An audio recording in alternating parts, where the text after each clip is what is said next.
present to you Alyssa Gaines, 2022 National Youth Poet Laureate, with a poem. Letter to the East Side. When I picture you, I do not picture the headlines. You are the basements where East Side teens cry and sing songs only we know, screaming eulogies at the night sky as an act of defiance, knowing the kids on the news could have been us. You're the jiggalate that has not yet been gentrified, all of us in one motion bobbing to your heartbeat. When they see us, they already know how we what. But your voice cracks under crime statistics, corpses clog your arteries, you hug so tight that you never let go of some of us, stuck between blocks, though for most your embrace is the hardest one we got. We love you, because in a world that can't stand to see us live, we live on the East Side, where each day of life is reason for celebration. Not a quiet moon, but a beating sun, banging from ghetto to Geist. You're a bleeding heart all over the streets, a crisp white airbrush tee, a cap to the side. How beautiful. A graveyard and a bumping house party.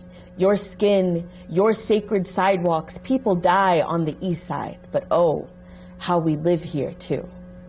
Wow. Oh my goodness. Amazing. Wow, I have chills. So meaningful. Alyssa is actually the first ever Indianapolis Youth Poet Laureate. Wow, so amazing. We're so proud of you. You've also been featured in the Wall Street Journal and NPR, and now right here on All Indiana. How has this ride been for you?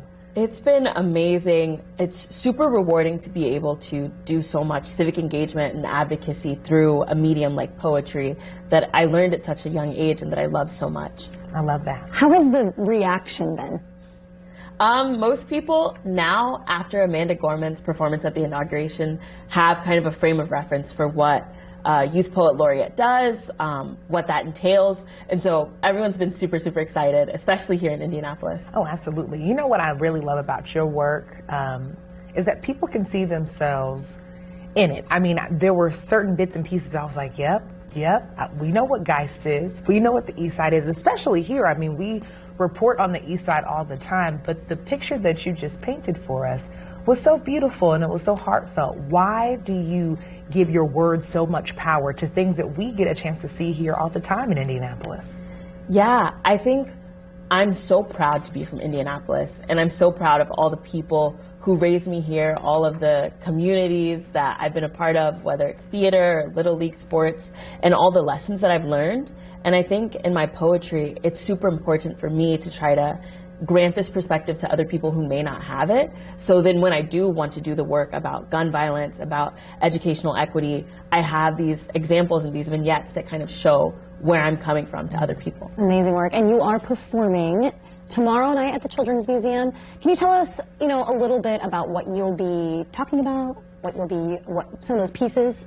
Yeah, as we enter into Black History Month, I'm really excited to kind of share some pieces around identity and what my experience has been as a Black young woman, a poet from Indianapolis, and to be in community with other people who kind of are interested in those experiences. I love that. Can you tell us a little bit about the process to become a Youth Poet Laureate? I mean, honey, that is a big deal. Honey. Like, how does that even work?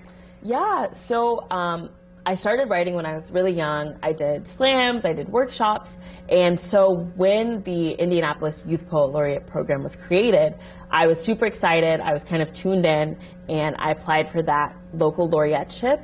Now it's a statewide model, so it would be Indiana Youth Poet Laureate. And then from there, I got to apply with other laureates in the Midwest for the Midwest Ambassadorship. And then once I got that, I was in the Final Four with an ambassador from the South, from the East, from the West. And then I competed with them through this holistic review process, and I became the National Youth Poet Laureate. Yes, you did. I imagine this kind of work is healing, and we were just talking about, sometimes sharing in things like grief, it just feels good. It's almost like therapy. Do you feel that way? And what advice do you have for anyone that might be interested in this kind of work? How do they get started? Yeah, so I do feel like poetry is a way for me to deal with grief and other complex emotions by better understanding them and really breaking apart how I feel. And I would advise other people, especially young people who want to get involved, to start writing and to start looking for those events. For young poets in Indianapolis, they can go to voicescore.org and get involved with the host organization for the Indie Youth Poet Laureate program. But my biggest piece of advice is to start writing. Where do you see yourself in 10 years?